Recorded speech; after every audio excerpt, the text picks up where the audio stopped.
Dans cette série de vidéos, nous allons discuter ensemble de l'écriture des scénarios de films. On va traiter de plein de sujets.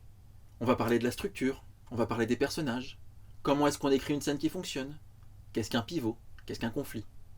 On va prendre tous ces éléments et on va s'en servir pour emmener notre lecteur, notre spectateur, à suivre une histoire du début à la fin en prenant la direction que vous aurez choisie.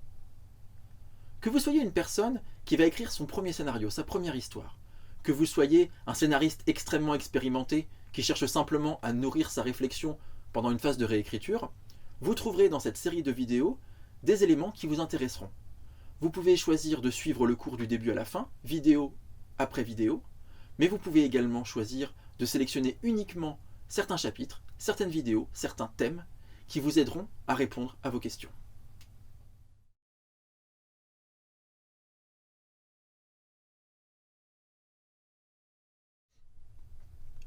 Un scénario de film, c'est plusieurs choses à la fois. Avant tout, c'est un document technique. C'est un outil qui va être une référence pour toutes les personnes qui vont travailler sur la réalisation du film. Donc le réalisateur, ça sera le point de départ de sa mise en scène, ça sera évidemment le travail, la base de travail pour les comédiens, mais ça va l'être également pour l'équipe technique, pour tout ce qui est artistique, pour la production. Sans ce document qui unifie tout le monde, on n'a pas de film au final. Le scénario, c'est vraiment le point de départ, l'origine de ce projet qui mènera à la fin à un objet cinématographique. Donc le film, c'est vraiment un document technique. Le scénario, c'est vraiment un document technique. Mais en même temps, le scénario, c'est également un objet fini. C'est un récit, c'est une narration. On ne peut pas partir à la réalisation d'un film sans que le scénario, pour le lecteur, l'ait emmené quelque part. Donc un scénario, ça doit être une histoire. Une histoire qui va emmener le lecteur, le spectateur, du début à la fin, sans s'ennuyer. Si jamais il y a un défaut dans la structure d'un scénario, la réalisation ne va pas empêcher ce défaut. En général, elle va l'amplifier.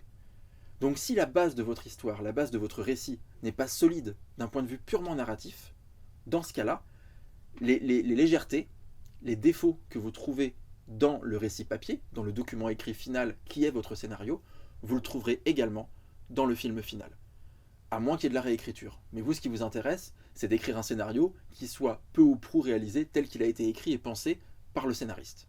Donc c'est vraiment important de penser aussi et de voir le scénario comme un objet fini, complet.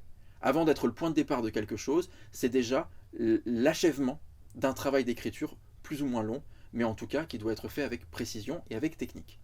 Et donc, pour pouvoir écrire un scénario correctement, pour avoir vraiment les moyens de structurer son récit comme on le souhaite, il faut connaître les outils. Et donc je vous propose maintenant de partir tout de suite à la conquête de notre premier chapitre et de découvrir comment on travaille à l'écriture d'un scénario et par où on commence quand on veut écrire un scénario.